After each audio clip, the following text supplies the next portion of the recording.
بسم اللہ الرحمن الرحیم۔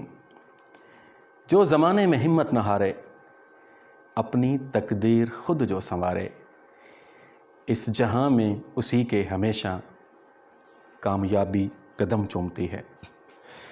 عزیز طلباء، آپ سب لوگ، آپ کے اساتذہ کرام اور آپ کے والدین بہت بہت مبارکباد کے مستحق ہیں کہ آپ سب نے اچھے نمبروں سے جماعت ہشتم کا امتحان پاس کر لیا ہے۔ ڈیئر اسٹوڈنٹ، جہاں آپ کی محنت، آپ کے اساتذہ کی لگن اور آپ کے والدین کی دعائیں شامل حال رہی ہیں، وہیں ہماری ضلعی انتظامیہ نے اس سنگ میل کو عبور کرنے میں جو کاوشیں سر انجام دی ہیں، یہ اسی کا ثمر ہے کہ آپ کا ضلع خانیوال پورے پنجاب میں پہلی پوزیشن پر ہے۔ اپنے تمام اساتذہ کرام کی طرف سے میں ضلعی انتظامیہ کو دل کی اتھاہ گہرائیوں سے مبارکباد پیش کرتا ہوں۔ ڈیئر اسٹوڈنٹ، چونکہ آپ نئی کلاس میں پرموٹ ہو چکے ہیں اور اس وقت نئی کلاس کی کتابیں بھی آپ کے پاس موجود ہیں، ڈیئر اسٹوڈنٹ، اپنے اردو کا پہلا سبق شروع کرنے سے قبل میں اس بات کو ضروری سمجھتا ہوں کہ آپ کو یہ بتاؤں کہ آپ کا 9ویں جماعت کا اردو کا پرچہ کس پیٹرن پر آئے گا، تاکہ آپ کو تیاری کرنے میں آسانی ہو۔ آئیے چلتے ہیں اردو کے پیٹرن کی جانب۔ اردو کا پیٹرن شروع کرنے سے قبل آپ جیسے خوبصورت ہونہار اسٹوڈنٹس کی نظر ایک خوبصورت شعر کرنا چاہوں گا کہ پیاسی خشک دھرتی سے کیا وعدہ نبھانا ہے، پیاسی خشک دھرتی سے کیا وعدہ نبھانا ہے، سمندر سے کوئی بادل ہمیں اب کھینچ لانا ہے، فقط پہرا نہیں دینا ہمیں تاریک گلیوں میں، ہمیں سوئے ہوئے لوگوں کی قسمت کو جگانا ہے۔ جی تو ڈیئر اسٹوڈنٹ، پرچہ اردو نحم پیٹرن کے حوالے سے ہم بات کرنے جا رہے ہیں، تو سب سے پہلے میں آپ کو بتا دوں کہ اردو کے اس پرچہ کے 2 حصے ہیں۔ پہلا حصہ جو ہے اس کو کہتے ہیں حصہ معروضی، اور دوسرا حصہ جو ہے اس کو کہتے ہیں حصہ انشائیہ۔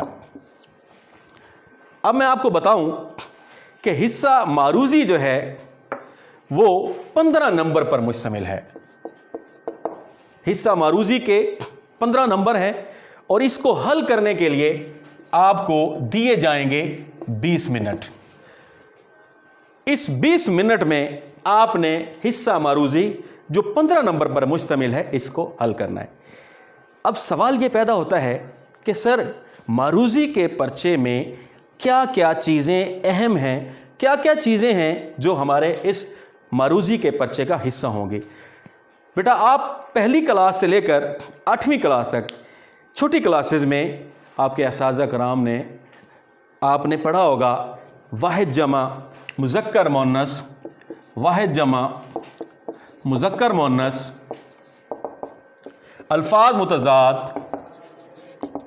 الفاظ مترادف،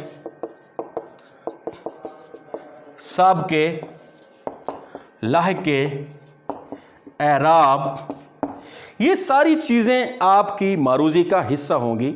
لیکن ایک نئی چیز جو آپ کی معروضی کا حصہ بنے گی جماعت نحم کے اردو کے پرچے میں، وہ کیا ہوگی کہ آپ کے اسباق کے مصنفین اور آپ کی نظموں اور غزلوں کے شعراء کے جو حالات زندگی ہیں وہ بھی آپ کی معروضی میں MCQs کے طور پر شامل کیے گئے ہیں۔ کلیئر بیٹا کہ 20 نمبر میں آپ نے جو معروضی حل کرنی ہے اس میں یہ ساری چیزیں ہوں گی، اس بات کو آپ ذہن میں رکھیں گے۔ اب ہم بات کرتے ہیں حصہ انشائیہ کی کہ ہمارا حصہ انشائیہ جو ہے اس میں کیا کیا چیزیں ہوں گی۔ حصہ انشائیہ جو ہے وہ 60 نمبر پر مشتمل ہوگا۔ کتنے نمبر پر حصہ انشائیہ ہوگا؟